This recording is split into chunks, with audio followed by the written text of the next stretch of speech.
Hi hello ಸ್ನೇಹಿತರೆ, ನಾನು Santosh, learning ಅಡ್ official ಚಾನಲ್ನಿಂದ.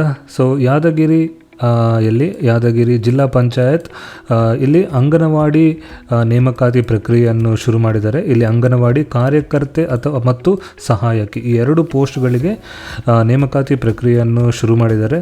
So ಇದಕ್ಕೆ ಬೇಕಾಗಿರುವಂತಹ ವಿದ್ಯಾರ್ಹತೆ SSLC ಮತ್ತು PUC. ಸೊ SSLC ಮತ್ತು PUC ಮಾಡಿದರೆ ನೀವು ಅಂಗನವಾಡಿ ಕಾರ್ಯಕರ್ತೆ ಅಥವಾ ಸಹಾಯಕಿಯಾಗಿ ಕೆಲಸವನ್ನು ಮಾಡ್ಬೋದು, ಮತ್ತು ಇದು ಮಹಿಳಾ ಅಭ್ಯರ್ಥಿಗಳಿಗೆ ಮಾತ್ರವಾಗಿದೆ. ಸೊ ಕರ್ನಾಟಕ ಸರ್ಕಾರದ ಯಾದಗಿರಿ ಜಿಲ್ಲಾ ಪಂಚಾಯತಲ್ಲಿ ಅಂಗನವಾಡಿ ನೇಮಕಾತಿ ಪ್ರಕ್ರಿಯೆಯಲ್ಲಿ ಕಾಲ್ಫರ್ ಆದಂತಹ ಕಾರ್ಯಕರ್ತೆ ಮತ್ತು ಸಹಾಯಕಿ ಈ ಜಾಬ್ಗೆ ನೀವು ಅಪ್ಲೈ ಮಾಡಬೇಕಾದ್ರೆ ನಿಮಗೆ ಬೇಕಾಗಿರುವಂಥ ವಿದ್ಯಾರ್ಹತೆ SSLC ಅಥವಾ ಮತ್ತು PUC, ಮತ್ತು ನೀವು ಮಹಿಳಾ ಅಭ್ಯರ್ಥಿಗಳಾಗಿರಬೇಕು. ಸೊ ಇವತ್ತಿನ ವಿಡಿಯೋದಲ್ಲಿ ಇದರ ಬಗ್ಗೆ ನಾನು ನಿಮಗೆ ಕಂಪ್ಲೀಟ್ ಡೀಟೇಲ್ಸನ್ನು ನಾನು ಹೇಳಿದ್ದೇನೆ. ಅಫಿಷಿಯಲ್ ವೆಬ್ಸೈಟ್ನಿಂದ ಹೇಗೆ ನೋಟಿಫಿಕೇಷನನ್ನು ಡೌನ್ಲೋಡ್ ಮಾಡಬೇಕು, ಅಪ್ಲೈ ಮಾಡೋ ವಿಧಾನ ಹೇಗೆ, ಮತ್ತು ನೋಟಿಫಿಕೇಷನಲ್ಲಿ ಏನೆಲ್ಲ ಇದೆ, ಇದರ ಬಗ್ಗೆ ಕಂಪ್ಲೀಟ್ ಡೀಟೇಲ್ಸನ್ನು ನಾನು ನಿಮಗೆ ಈ ವಿಡಿಯೋದಲ್ಲಿ ಕೊಟ್ಟಿದ್ದೇನೆ ಸ್ನೇಹಿತರೆ. ಸೊ ಆದ್ದರಿಂದ ಈ ವಿಡಿಯೋವನ್ನು ಕಂಪ್ಲೀಟಾಗಿ ನೋಡಬೇಕು. ಯಾಕಂತೇಳಿದರೆ ಮಿಡ್ಲಲ್ಲಿ ನೀವು ಎಲ್ಲರೂ ಸ್ಕಿಪ್ ಮಾಡಿದರೆ ನಿಮಗೆ ಕಂಪ್ಲೀಟ್ ಅಥವಾ ಪೂರ್ಣವಾದಂತಹ ಇನ್ಫಾರ್ಮೇಷನ್ ನಿಮಗೆ ಸಿಗೋದಿಲ್ಲ. ಆದ್ದರಿಂದ ವಿಡಿಯೋವನ್ನು ಕಂಪ್ಲೀಟಾಗಿ ನೋಡಿ, ಮತ್ತು ನೀವು ಸೂಟೇಬಲ್ ಅನಿಸಿದರೆ ನೀವು ಇದನ್ನು ಅಪ್ಲೈ ಮಾಡಿ. ಸೊ ಬನ್ನಿ ಸ್ನೇಹಿತರೆ, ಇವತ್ತಿನ ವಿಡಿಯೋವನ್ನು ಶುರು ಮಾಡೋಣ. ಸ್ನೇಹಿತರೆ, ನೀವು ನೋಡ್ಬೋದು, ನಾನಿದ್ದೇನೆ ಯಾದಗಿರಿ ಜಿಲ್ಲಾ ಪಂಚಾಯತ್ ಇವರ ಅಫಿಷಿಯಲ್ ವೆಬ್ಸೈಟ್ನಲ್ಲಿ. ಸೊ ನಾನು ಯಾವಾಗಲೂ ಅಫಿಷಿಯಲ್ ವೆಬ್ಸೈಟನ್ನು ತೋರಿಸ್ತೇನೆ. ಯಾಕಂತೇಳಿದರೆ ಸೊ ಕೆಲವರಿಗೆ ಇದು ಫೇಕ್ ಅಥವಾ ರಿಯಲ್ ಅಂತ ಡೌಟ್ ಇರುತ್ತೆ. ಸೊ ಆದ್ದರಿಂದ ಅಫಿಷಿಯಲ್ ವೆಬ್ಸೈಟಿಂದ ನಾವು ಎಲ್ಲಿಯಾದರೂ ರಿಕ್ರೂಟ್ಮೆಂಟ್ ನೋಟಿಫಿಕೇಷನ್ ನೋಡಿದರೆ ಅದು ಯಾವಾಗಲೂ ಫೇಕ್ ಆಗಿ ಇರುವುದಿಲ್ಲ, ಅದು ರಿಯಲ್ ಆಗಿ ಇರುತ್ತೆ. ಅದಕ್ಕೋಸ್ಕರ ನಮ್ಮ ವಿಡಿಯೋದ ಸ್ಟಾರ್ಟಿಂಗಲ್ಲಿ ಅಫಿಷಿಯಲ್ ವೆಬ್ಸೈಟನ್ನು ತೋರಿಸ್ಕೊಂಡು ಅಲ್ಲಿಂದನೇ ನಮ್ಮ ವಿಡಿಯೋವನ್ನು ನಾವು ಶುರು ಮಾಡ್ತೇನೆ. ಸೊ ನಾನಿದ್ದೇನೆ ಅಫಿಷಿಯಲ್ ವೆಬ್ಸೈಟ್ನಲ್ಲಿ, ಜಿಲ್ಲಾ ಪಂಚಾಯತ್ ಯಾದಗಿರಿ. ಸೊ ಇಲ್ಲಿ ನ್ಯೂಸ್ ಆ್ಯಂಡ್ ಇವೆಂಟ್ಸ್ ಅಂತಿದೆ. ಸೊ ಇದನ್ನು ಕ್ಲಿಕ್ ಮಾಡುವ. ಸೊ ಇದನ್ನು ಕ್ಲಿಕ್ ಮಾಡಿದ ನಂತರ ಇಲ್ಲಿ ಲೇಟೆಸ್ಟ್ ನೋಟಿಫಿಕೇಷನ್ ಅಥವಾ ಲೇಟೆಸ್ಟ್ ನ್ಯೂಸನ್ನು ಇಲ್ಲಿ ನೋಡ್ಬೋದು. ಸೊ ಫಸ್ಟ್ ನೋಟಿಫಿಕೇಷನ್ ಏನಂತೇಳಿದರೆ, notification and online application link for the post of anganwadi worker and anganwadi helper in various anganwadi centres in Yadgir district. So ನೋಡಿ, ಇಲ್ಲಿ ಲೇಟೆಸ್ಟ್ ನ್ಯೂಸ್ ಇದೆ. ಸೊ ಇದನ್ನು ಕ್ಲಿಕ್ ಮಾಡುವ.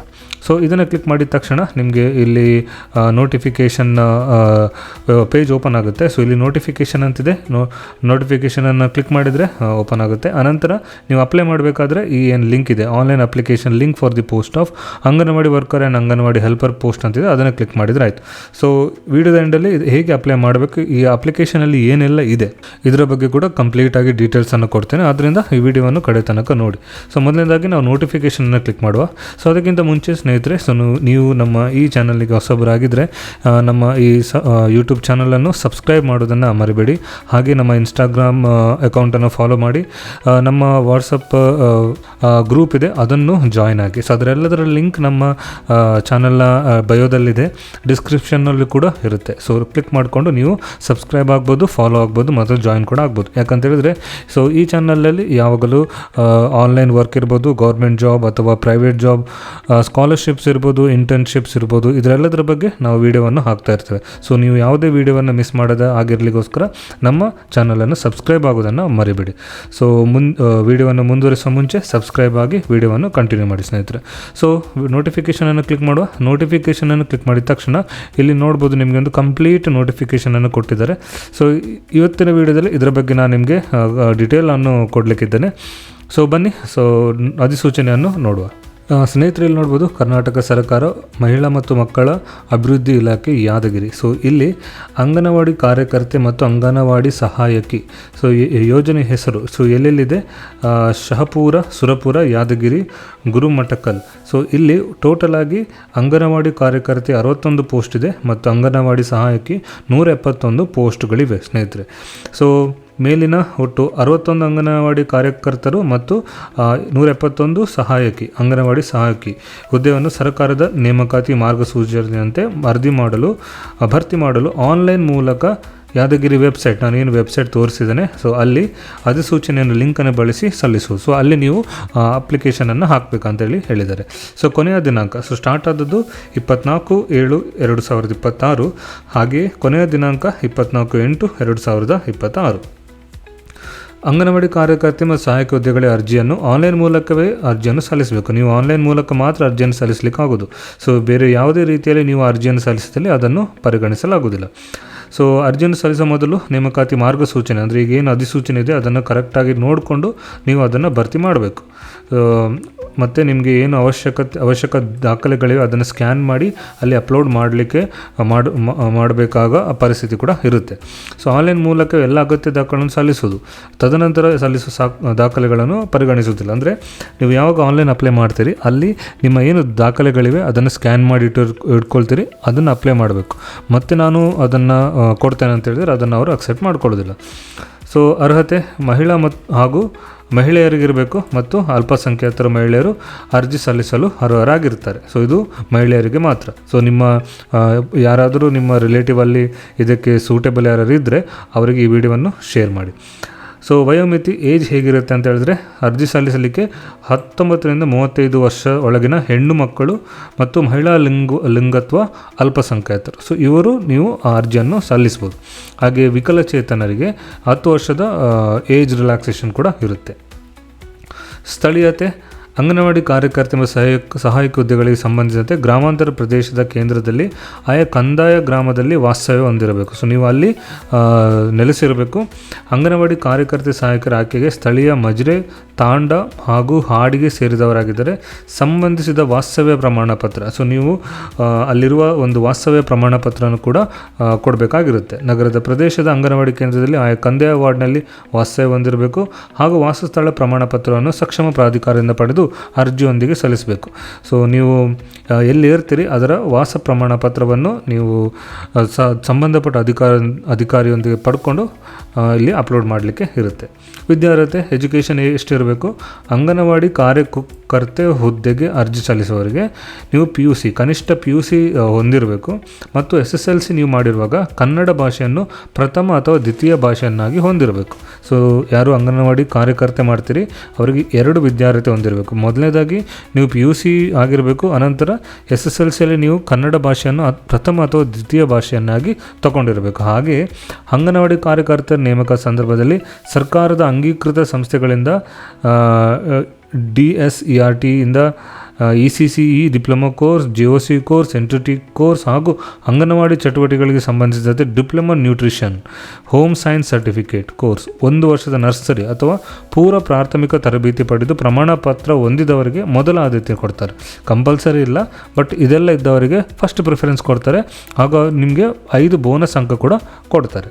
ಬಟ್ ಪ್ರೈಮರಿಯಾಗಿ ನೀವು ಈ ವಿದ್ಯಾರ್ಥಿ ಹೊಂದಿರಬೇಕು. ಇದು ಇದ್ದರೆ ನಿಮಗೆ ಮೊದಲ ಆದ್ಯತೆ. ಹಾಗೆ ಅಂಗನವಾಡಿ ಸಹಾಯಕ ಹುದ್ದೆಗೆ ಕನಿಷ್ಠ SSLC ಇದ್ದರೆ ಆಯಿತು. ಸೊ ನೀವು ಕನಿಷ್ಠ SSLC ಮಾಡಿದರೆ ನೀವು ಅಂಗನವಾಡಿ ಸಹಾಯಕಿ ಹುದ್ದೆಗೆ ಅಪ್ಲಿಕೇಶನ್ನ ಹಾಕ್ಬೋದು. ಕನ್ನಡ ರಾಜ್ಯ ಪ್ರೌಢ ಶಿಕ್ಷಣ ಮಂಡಳಿ ನಡೆಸುವ ಮುಕ್ತ ಶಾಲಾ ವಿಶ್ವವಿದ್ಯಾಲಯ SSLC ತೇರ್ಗಡೆ ಹೊಂದಿರೋ ಅಭ್ಯರ್ಥಿಗಳು ಪ್ರಥಮ ದ್ವಿತೀಯ ವಿಷಯ ಕನ್ನಡ ಹಾಗೂ ಸಾಮಾನ್ಯ ಗಣಿತ ಮತ್ತು ಸಮಾಜಶಾಸ್ತ್ರ ವಿಷಯಗಳನ್ನು ಕಡ್ಡಾಯವಾಗಿ ವ್ಯಾಸಂಗ ಮಾಡಿದ್ದು ಪ್ರಮಾಣ ಪತ್ರ ಅಂಕಪಟ್ಟಿಯ ಗರಿಷ್ಠ 625ರಲ್ಲಿ ನೀವು ಕನಿಷ್ಠ 219 ಅಂಕಗಳನ್ನು ಹೊಂದಿದರೆ ಮಾತ್ರ ನಿಮ್ಮನ್ನು ಪರಿಗಣಿಸಲಾಗುವುದು. ಸೊ ನೀವು ಪಾಸಾಗಿ 625ರಲ್ಲಿ 219 ಅಂಕಗಳನ್ನು ಹೊಂದಿದರೆ ಮಾತ್ರ ನೀವು ಇದಕ್ಕೆ ಅಪ್ಲೈ ಮಾಡ್ಬೋದು. ಬೇರೆ ರಾಜ್ಯಗಳ ವ್ಯಾಸಂಗ ಮಾಡಿದ್ದು ಕನ್ನಡ ಪ್ರಥಮ ದ್ವಿತೀಯ ಭಾಷೆಯಾಗಿ ಅಭ್ಯಾಸ ಮಾಡಿದ್ದರೂ SSLC ಪರೀಕ್ಷೆಗೆ ಆ ರಾಜ್ಯದಲ್ಲಿ ನಿಗದಿಪಡಿಸಲಾದ ಗರಿಷ್ಠ ಮತ್ತು ಕನಿಷ್ಠ ಅಂಕದಲ್ಲಿ ವ್ಯತ್ಯಾಸವಿದ್ದರೆ ಕರ್ನಾಟಕದಲ್ಲಿ ವ್ಯಾಸಂಗ ಮಾಡಿದ ಅಭ್ಯರ್ಥಿಗಳನ್ನು ಮಾತ್ರ ಪರಿಗಣಿಸಲಾಗುವುದು. ಇನ್ ಕೇಸ್ ನೀವು ನಿಮ್ಮ SSLCಯನ್ನು ಕರ್ನಾಟಕ ಬಿಟ್ಟು ಬೇರೆ ರಾಜ್ಯದಲ್ಲಿ ಮಾಡಿದರೆ ಅಲ್ಲಿ ನಿಮ್ಮ ಗರಿಷ್ಠ ಮತ್ತು ಕನಿಷ್ಠ ಅಂಕದಲ್ಲಿ ಎಲ್ಲರೂ ಡಿಫ್ರೆನ್ಸ್ ಇದ್ದರೆ ಫಸ್ಟ್ ಪ್ರಿಫರೆನ್ಸ್ ನೀವು ಕರ್ನಾಟಕದಲ್ಲಿ ಯಾರು SSLC ಮಾಡಿರ್ತಾರೆ ಅವರಿಗೆ ಕೊಡ್ತಾರೆ. ಅಂಗನವಾಡಿ ಸಹಾಯಕರು ಯಾವುದೇ ಭಾಷಾ ಮಾಧ್ಯಮದಲ್ಲಿ ವ್ಯಾಸಂಗ ಮಾಡಿದರು ಹಾಗೂ ಯಾವುದೇ ರಾಜ್ಯದಲ್ಲಿ ವ್ಯಾಸಂಗ ಮಾಡಿದರೂ ಸಹ ಅವರು ಕನ್ನಡ ಭಾಷೆಯನ್ನು ಪ್ರಥಮ ಮತ್ತು ದ್ವಿತೀಯ ಭಾಷೆಯಾಗಿ ವ್ಯಾಸಂಗ ಮಾಡಿರಬೇಕು. ನೀವು ಎಲ್ಲಿ ಬೇಕಾದ್ರೂ ಕಲೀರಿ, SSLC ಮಾಡಿ, ಬಟ್ ನೀವು ಕನ್ನಡ ಭಾಷೆಯನ್ನು ಪ್ರಥಮ ಅಥವಾ ದ್ವಿತೀಯ ಭಾಷೆಯನ್ನಾಗಿ ವ್ಯಾಸಂಗ ಮಾಡಿರಬೇಕು. ಸೊ ಆಯ್ಕೆಯ ಆದ್ಯತೆಗಳಿಗಿರುತ್ತೆ, ಪ್ರಿಫರೆನ್ಸಸ್ಗಳಿಗಿರುತ್ತೆ ಅಂತ ಹೇಳಿದ್ರೆ, ಸೊ ನಿಮಗೆ ಬೋನಸ್ ಅಂಕಗಳನ್ನು ಕೊಡ್ತಾರೆ. ಇನ್ ಕೇಸ್ ನೀವು ಆ್ಯಸಿಡ್ ದಾಳಿಗೆ ತುತ್ತಾದ ಮಹಿಳೆ ಇದ್ದರೆ ನಿಮಗೆ 5 ಬೋನಸ್ ಅಂಕಗಳನ್ನು ಕೊಡ್ತಾರೆ. ಆನಂತರ ಇಲಾಖೆ ಸಂಸ್ಥೆಗಳ ನಿವಾಸಿ ಆಯ್ಕೆ, ಇಲಾಖೆ ಸುಧಾರಣಾ ರಾಜ್ಯ ಸಂಸ್ಥೆ ಕನಿಷ್ಠ 3 ವರ್ಷ ಸಂಸ್ಥೆಯಲ್ಲಿದ್ದು ಹಾಗೂ ಈ ಬಗ್ಗೆ ಮಹಿಳಾ ಮತ್ತು ಅಭಿವೃದ್ಧಿ ಇಲಾಖೆ ಅಧಿಕಾರಿಗಳಿಂದ ಪಡೆದ ನಿವಾಸಿ ಪ್ರಮಾಣ ಪತ್ರ ನೇಮಕಾತಿ ನಿಗದಿಪಡಿಸಿದ ವಿದ್ಯಾರ್ಥಿಯಲ್ಲಿ ಗಳಿಸಿದ ಅಂಕಗಳಿಗೆ 10 ಬೋನಸ್ ಅಂಕಗಳನ್ನು ಕೊಡ್ತಾರೆ. ಹಾಗೆ ವಿಧವೆ ಆಗಿದ್ದರೆ ಸೊ ನಿಮಗೆ ಕೂಡ ವಿಧವೆಯರನ್ನೇ ಆಯ್ಕೆ ಮಾಡ್ತಾರೆ. ಸೊ ನಿಮಗೆ ಕೂಡ ಫಸ್ಟ್ ಪ್ರಿಫರೆನ್ಸ್ ಇರುತ್ತೆ. ಸೊ ಅನಂತರ ನೀವು ಆನ್ಲೈನ್ ಅಪ್ಲೈ ಮಾಡುವಾಗ ಯಾವುದೆಲ್ಲ ದಾಖಲೆಗಳನ್ನು ನೀವು ಸಬ್ಮಿಟ್ ಮಾಡಬೇಕು. ಸೊ ಅರ್ಜಿ ನಿಗದಿತ ನಮೂನೆಯಲ್ಲಿ ಜನನ ಪ್ರಮಾಣ ಪತ್ರ ನೀವು ಸಬ್ಮಿಟ್ ಮಾಡಬೇಕು. ಆನಂತರ ನಿಗದಿತ ವಿದ್ಯಾರ್ಥಿ ಅಂಕಪಟ್ಟಿ, SSLC ಇದ್ದರೆ SSLC ಮಾರ್ಕ್ಸ್ ಕಾರ್ಡ್, PUC ಇದ್ದರೆ PUC ಮಾರ್ಕ್ಸ್ ಕಾರ್ಡನ್ನು ಸ್ಕ್ಯಾನ್ ಮಾಡಿಟ್ಕೊಂಡು ನೀವು ಅಪ್ಲೋಡ್ ಮಾಡಬೇಕು. ಮತ್ತು ತಹಶೀಲ್ದಾರರಿಂದ ಪಡೆದಂತಹ ವಾಸಸ್ಥಳ ದೃಢೀಕರಣ ಪತ್ರ ಅದನ್ನು ಕೂಡ ನೀವು ಅಪ್ಲೋಡ್ ಮಾಡಬೇಕು. ಆನಂತರ ಜಾತಿ ಪ್ರಮಾಣ ಪತ್ರ, ನಿಮ್ಮ ವಿಧವೆ ಆಗಿದ್ದರೆ ನಿಮ್ಮ ಪತಿಯ ಮರಣ ಪ್ರಮಾಣ ಪತ್ರ ಅದನ್ನು ಕೂಡ, ಆನಂತರ ನಿಮ್ಮ ಯುನೀಕ್ ಡಿಸೇಬಿಲಿಟಿ ID, ನೀವು ವಿಕಲಚೇತರಾಗಿದ್ದರೆ ಯುನೀಕ್ ಡಿಸೇಬಿಲಿಟಿ IDಯನ್ನು ನೀವು ಅಪ್ಲೋಡ್ ಮಾಡಬೇಕು. ಆನಂತರ ಡಿವೋರ್ಸ್ ಆಗಿದ್ದರೆ ವಿಚ್ಛೇದನ ಪ್ರಮಾಣ ಪತ್ರ, ಆನಂತರ ಯೋಜನಾ ನಿರಾಶ್ರಿತರಾಗಿದ್ದರೆ ಅದರ ಪ್ರಮಾಣ ಪತ್ರ. ಸೊ ಈ ಎಲ್ಲ ನೀವು ಪ್ರಮಾಣ ಪತ್ರವನ್ನು ಅಪ್ಲಿಕೇಶನ್ ಹಾಕುವಾಗ ನೀವು ಅಪ್ಲೋಡ್ ಮಾಡಬೇಕಾಗಿರುತ್ತೆ. ಸೊ ನಿಮಗೇನಾದರೂ ಹೆಚ್ಚಿನ ಡೀಟೇಲ್ಸ್ ಬೇಕಾದರೆ ಇಲ್ಲಿ ಕೊಟ್ಟಿದ್ದಾರೆ, ಯಾವ್ಯಾವ ಯೋಜನೆಯಲ್ಲಿ ಯಾವ್ಯಾವ ದೂರವಾಣಿ ಸಂಖ್ಯೆ ಇರುತ್ತೆ, ಅವರ ವಿಳಾಸ ಏನು, ಇದೆಲ್ಲ ಕೊಟ್ಟಿದ್ದಾರೆ. ಇದಕ್ಕೆ ನೀವು ಕಾಂಟ್ಯಾಕ್ಟ್ ಮಾಡ್ಬೋದು. ಸ್ನೇಹಿತರೆ, ಈ ಏನು ನೋಟಿಫಿಕೇಷನ್ನಲ್ಲಿ ನಿಮಗೆ ಕಂಪ್ಲೀಟ್ ಆದ ಡೀಟೇಲ್ಸನ್ನು ನಾನು ತೋರಿಸಿಕೊಟ್ಟೆ, ಹೇಗೆ ಅಪ್ಲೈ ಮಾಡಬೇಕು ಮತ್ತು ಏಜ್ ಹೇಗೆ ಯಾವುದಿರುತ್ತೆ ಮತ್ತು ಏಜ್ ರಿಲ್ಯಾಕ್ಸೇಷನ್ ಎಷ್ಟಿರುತ್ತೆ, ಇದರೆಲ್ಲದರ ಬಗ್ಗೆ ನಾನು ತೋರಿಸಿಕೊಟ್ಟೆ. ಸೊ ನಮ್ಮ ಮುಂದಿನ ಸ್ಟೆಪ್ ಏನಂತ ಹೇಳಿದ್ರೆ ಅಪ್ಲೈ ಮಾಡುವ ರೀತಿ ಹೇಗೆ. ಅದಕ್ಕೆ ನಾವು ಏನು ಮಾಡಬೇಕು, ನಾವು ಹೋಗಬೇಕು ಅವರ ಅಫಿಷಿಯಲ್ ವೆಬ್ಸೈಟಿಗೆ. ಸೊ ನಾವು ಅಫಿಷಿಯಲ್ ವೆಬ್ಸೈಟ್ ಆಲ್ರೆಡಿ ತೋರಿಸಿದ್ದೆ. ಸೊ ನೋಟಿಫಿಕೇಷನನ್ನು ನಾವು ಇಲ್ಲಿ ಕ್ಲಿಕ್ ಮಾಡಿ ನೋಟಿಫಿಕೇಷನ್ ಮಾಡಿದ್ದೆವು, ಓಪನ್ ಮಾಡಿ ನೋಡಿದೆವು. ಸೊ ಈಗ ಆನ್ಲೈನ್ ಅಪ್ಲಿಕೇಶನ್ ಮಾಡಬೇಕಾದ್ರೆ ಇಲ್ಲಿ ಕೊಟ್ಟಿದ್ದಾರೆ online link for the post of anganwadi ಅಂತ. ಇದನ್ನು ಕ್ಲಿಕ್ ಮಾಡುವ. ಸೊ ಇದನ್ನು ಕ್ಲಿಕ್ ಮಾಡಿದ ತಕ್ಷಣ ಸೊ ಇನ್ನೊಂದು ಪೇಜ್ ಓಪನ್ ಆಗುತ್ತೆ. ಇಲ್ಲಿ ಕೊಟ್ಟಿದ್ದಾರೆ ನಿಮ್ಮ ಅಭ್ಯರ್ಥಿಗಳಿಗೆ ಸೂಚನೆಗಳನ್ನು ಕೊಟ್ಟಿದ್ದಾರೆ. ಸೊ ಇದನ್ನು ಓದ್ಕೊಳ್ಬೋದು. ನೋಟಿಫಿಕೇಷನ್ ಬೇಕಾದರೆ ಇಲ್ಲಿ ಕೂಡ ಕ್ಲಿಕ್ ಮಾಡಿ ನೋಟಿಫಿಕೇಷನ್ ಓದ್ಕೊಳ್ಬೋದು. ಸೊ ಇಲ್ಲಿ ನೋಡಿ, ಸೊ ಏನೆಲ್ಲ ಫಿಲ್ ಮಾಡಬೇಕು, ನಿಮ್ಮ ಜಿಲ್ಲೆ ಹೆಸರು. ಸೊ ಇಲ್ಲಿ ನೋಡ್ಬೋದು ನಿಮ್ಮ ಜಿಲ್ಲೆ ಹೆಸರು, ನಿಮ್ಮ ಹುದ್ದೆ ಹೆಸರು, ಆನಂತರ ನಿಮ್ಮ ಯಾವ ಪ್ರಾಜೆಕ್ಟ್ ಮೇಲೆ, ನಿಮ್ಮ ಗ್ರಾಮ ಪಂಚಾಯತ್ ಯಾವುದು ಅದನ್ನು ಸೆಲೆಕ್ಟ್ ಮಾಡಿ, ಆನಂತರ ನಿಮ್ಮ ಸಿಟಿ ಅನ್ನು ಸೆಲೆಕ್ಟ್ ಮಾಡಬೇಕು. ಸೊ ನಿಮ್ಮ ಅಂಗನವಾಡಿ ಸೆಂಟರ್, ಯಾವ ಅಂಗನವಾಡಿ ಸೆಂಟರ್ಗೆ ನೀವು ಅಪ್ಲೈ ಮಾಡ್ತೀರಿ. ಸೊ ಇದು ಹುದ್ದೆಯ ಡೀಟೇಲ್ಸ್, ನೀವು ಯಾವ ಹುದ್ದೆಗೆ ಸೆಲೆಕ್ಟ್ ಮಾಡಿದರೆ ಅದರ ಡೀಟೇಲ್ ಆಗಿರುತ್ತೆ. ಸೊ ಹಾಗೆ ನಿಮ್ಮ ಪರ್ಸ್ನಲ್ ಡೀಟೇಲ್ಸ್ ನೆಕ್ಸ್ಟ್ ಬರುತ್ತೆ. ನಿಮ್ಮ ಪರ್ಸ್ನಲ್ ಡೀಟೇಲ್ಸ್ ಬಗ್ಗೆ ಹೇಳಲಿಕ್ಕೆ ಸೊ ಇಲ್ಲಿ ನಿಮ್ಮ ಹೆಸರು, ಸೊ ಅಭ್ಯರ್ಥಿ ಹೆಸರು ಕೊಟ್ಟಿದ್ದಾರೆ. ಆನಂತರ ನಿಮ್ಮ ತಂದೆ ಅಥವಾ ಗಂಡನ ಹೆಸರು ಇರಬೇಕು. ನಿಮ್ಮ ತಾಯಿ ಹೆಸರು, ನಿಮಗೆ ಯಾವ ಕ್ಯಾಟಗರಿಗೆ ನೀವು ಸೇರಿರ್ತೀರಿ ಅದನ್ನು ಇಲ್ಲಿ ಡ್ರಾಪ್ ಡೌನಲ್ಲಿ ಸೆಲೆಕ್ಟ್ ಮಾಡಿ. ಆನಂತರ ನಿಮ್ಮ ಲಿಂಗ, ನೀವು ಯಾವುದು ಮೇಲ ಫೀಮೇಲ್ ಅಂತ. ನಿಮ್ಮ ಮೆರಿಟಲ್ ಸ್ಟೇಟಸ್, ನೀವು ಸಿಂಗಲ್ ಆಗಿದ್ದರೆ ಸಿಂಗಲ್ ಅಥವಾ ಮ್ಯಾರಿಡ್ ಅಂತ ಹಾಕಿ. ನೀವು ಡಿಸೇಬಿಲಿಟಿ ಪರ್ಸನ್ ಆಗಿದ್ದರೆ ಎಸ್ ಅಂತ ಕೊಡಿ, ಅಥವಾ ನೋ ಆದರೆ ನೋ ಅಂತ ಕೊಡಿ. ಅದು ನಿಮ್ಮ ಪರ್ಸ್ನಲ್ ಡೀಟೇಲ್ ಆಗಿರುತ್ತೆ. ಆನಂತರ ಬರುತ್ತೆ ನಿಮ್ಮ ಅಡ್ರೆಸ್, ನಿಮ್ಮ ಅಡ್ರೆಸ್ ಬಗ್ಗೆ ಇರಬೇಕು. ನಿಮ್ಮ ಮೊಬೈಲ್ ನಂಬರ್ ಯಾವುದು ಅದನ್ನು ಇಲ್ಲಿ ಬರೀಬೇಕು. ಆನಂತರ ನಿಮ್ಮ ಇಮೇಲ್ ID, ನಿಮ್ಮ ಯಾವ ರಾಜ್ಯಕ್ಕೆ ಸೇರಿದವರಾಗಿರ್ತೀರಿ ಮತ್ತು ಯಾವ ಜಿಲ್ಲೆಯವರಾಗಿರ್ತೀರಿ. ಸೊ ನೆಕ್ಸ್ಟ್ ನಿಮ್ಮ ವಿಳಾಸ, ನಿಮ್ಮ ವಿಳಾಸ ಅಂತೇಳಿ ನಿಮ್ಮ ಹೌಸ್ ನಂಬರ್ ಇರ್ಬೋದು, ಕಾಲೋನಿ, ಲ್ಯಾಂಡ್ಮಾರ್ಕ್ ಅದನ್ನು ಬರೀಬೇಕು. ಆನಂತರ ನಿಮ್ಮ ತಾಲೂಕು, ಸಿಟಿ, ನಿಮ್ಮ ಪಿನ್ ಕೋಡ್. ಸೊ ಅದನ್ನು ಇಲ್ಲಿ ಎಂಟ್ರಿ ಮಾಡಿದರೆ ಸೊ ನಿಮ್ಮ ಡೀಟೇಲ್ಸ್ ಫಾರ್ ಕರೆಸ್ಪಾಂಡೆನ್ಸ್, ಸೊ ವಿಳಾಸದ ಬಗ್ಗೆ ಡೀಟೇಲ್ ಕೊಟ್ಟಂತಾಗುತ್ತೆ. ನೆಕ್ಸ್ಟ್ ಬರುತ್ತೆ ನಿಮ್ಮ educational qualification, essential qualification. So essential qualification ಅಂದರೆ ನಿಮ್ಮದು ಯಾವುದು PUC SSLC ಅಂತ ಸೆಲೆಕ್ಟ್ ಮಾಡಿ. ನಿಮ್ಮ ರಿಜಿಸ್ಟ್ರೇಷನ್ ನಂಬರ್ ಆಫ್ ದಿ ಸರ್ಟಿಫಿಕೇಟಲ್ಲಿರುವಂಥ ರಿಜಿಸ್ಟರ್ಡ್ ನಂಬರ್ ಹಾಕಬೇಕು. ಆನಂತರ ನೀವು ಕನ್ನಡವನ್ನು SSLCಯಲ್ಲಿ ಕನ್ನಡವನ್ನು ಪ್ರಥಮ ಅಥವಾ ದ್ವಿತೀಯ ಭಾಷೆಯಾಗಿ ತೊಗೊಂಡಿದ್ದೀರಾ, ಹಾಗಿದ್ರೆ ಎಸ್ ಅಂತ ಹಾಕಿ. ಮತ್ತು ಪಾಸಿಂಗ್ ಮಾರ್ಕ್ಸ್ ಯಾವುದರಲ್ಲಿ CGPAಯಲ್ಲಿರುತ್ತಾ ಮಾರ್ಕ್ಸಲ್ಲಿರುತ್ತಾ ಅದರ ಡೀಟೇಲ್ಸನ್ನು ಕೂಡ ನೀವು ಕೊಡಬೇಕು. ಸೊ ನೆಕ್ಸ್ಟ್ ಅದರ್ ಡೀಟೇಲ್ಸ್, ಬೇರೆ ಡೀಟೇಲ್ಸ್ ಇಲ್ಲಿ ಕೇಳಿದರೆ ನೀವು ECCE ಡಿಪ್ಲೊಮಾ ಕೋರ್ಸ್ ಫ್ರಮ್ ಡೆಸರ್ಟಲ್ಲಿ ಕಂಪ್ಲೀಟ್ ಮಾಡಿದ್ದೀರಾ, JOC ಕೋರ್ಸನ್ನು ಕಂಪ್ಲೀಟ್ ಮಾಡಿದ್ದೀರಾ, NTT ಕೋರ್ಸನ್ನು ಕಂಪ್ಲೀಟ್ ಮಾಡಿದ್ದೀರಾ, ಮತ್ತು ಡಿಪ್ಲೊಮಾ ಇನ್ ನ್ಯೂಟ್ರಿಷನ್ ಇದನ್ನು ಕಂಪ್ಲೀಟ್ ಮಾಡಿದ್ದೀರಾ, ಹೋಮ್ ಸೈನ್ಸ್ ಕಂಪ್ಲೀಟ್ ಮಾಡಿದ್ದೀರಾ. So 1 year pre primary training ನಿಮ್ಮ ಹತ್ರ ಇದೆ. ಸೊ ಇದೆಲ್ಲ ಇದ್ದರೆ ಹೌದು ಅಂತ ಹಾಕಿ, ಇಲ್ಲಾದರೆ ನೋ ಅಂತ ಹಾಕಿ. ಸೊ ನೆಕ್ಸ್ಟ್ ಬೇರೆ ಡೀಟೇಲ್ಸ್ ಪುನಃ ಇಲ್ಲಿ ಕೇಳಿದ್ದಾರೆ. So are you residential of institution of department, 3 contractual institution.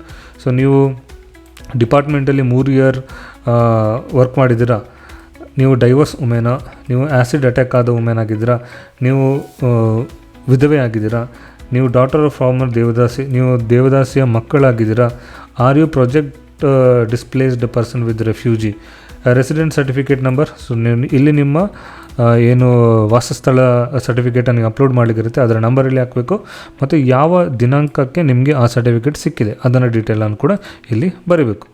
So ಇಷ್ಟೆಲ್ಲ ಆದ ನಂತರ ಸೊ ಇಲ್ಲಿ ಐ ಅಗ್ರಿ ಅಂತ ಕ್ಲಿಕ್ ಮಾಡಿ. ಆನಂತರ ಇಲ್ಲಿ ಏನು ಕೊಟ್ಟಿದ್ದಾರೆ, ಸೊ ಇಲ್ಲಿ ಬಾಕ್ಸಲ್ಲಿ ಏನು ಕೊಟ್ಟಿದ್ದಾರೆ ಅದನ್ನು ಇಲ್ಲಿ ಟೈಪ್ ಮಾಡಿದರೆ ಆಯ್ತು ಸ್ನೇಹಿತರೆ. ಸೊ ನಿಮ್ಮ ಅಪ್ಲಿಕೇಶನ್ನ ಮುಂದಿನ ಸ್ಟೇಜಿಗೆ ಹೋಗುತ್ತೆ. ಸೊ ಸ್ನೇಹಿತರೆ, ಈ ರೀತಿಯಾಗಿ ಯಾದಗಿರಿಯಲ್ಲಿ ಕಾಲ್ಫರ್ ಆದಂತಹ ಅಂಗನವಾಡಿ ಸಹಾಯಕ ಕಾರ್ಯಕರ್ತೆಯವರಿಗೆ ಅಪ್ಲೈ ಮಾಡುವ ವಿಧಾನ ಆಗಿದೆ. ಸೊ ಈ ವಿಡಿಯೋದಲ್ಲಿ ನಾನು ನಿಮ್ಗೆ ಇದರ ಬಗ್ಗೆ ಕಂಪ್ಲೀಟ್ ಡೀಟೇಲ್ಸನ್ನು ತೋರಿಸಿಕೊಟ್ಟಿದ್ದೇನೆ. ಸೊ ಈ ವಿಡಿಯೋ ನಿಮ್ಗೆ ಇಷ್ಟ ಆದರೆ ಲೈಕ್ ಮಾಡಿ, ಹಾಗೆ ನಿಮಗಿದು ಸೂಟೇಬಲ್ ಆದರೆ ಅಪ್ಲೈ ಮಾಡಿ, ಇಲ್ಲಾದರೆ ನಿಮ್ಮ ಫ್ರೆಂಡ್ಸ್ ಅಥವಾ ಫ್ಯಾಮಿಲಿಯಲ್ಲಿ ಯಾರಾದರೂ ಇದಕ್ಕೆ ಸೂಟೇಬಲ್ ಅಂತ ಅನಿಸಿದರೆ ಅವರಿಗೆ ಶೇರ್ ಮಾಡೋದನ್ನು ಮರಿಬೇಡಿ. ಸಿಗೋಣ ಸ್ನೇಹಿತರೆ ಮುಂದಿನ ವಿಡಿಯೋದಲ್ಲಿ. ಅಲ್ಲಿವರೆಗೆ ಧನ್ಯವಾದ.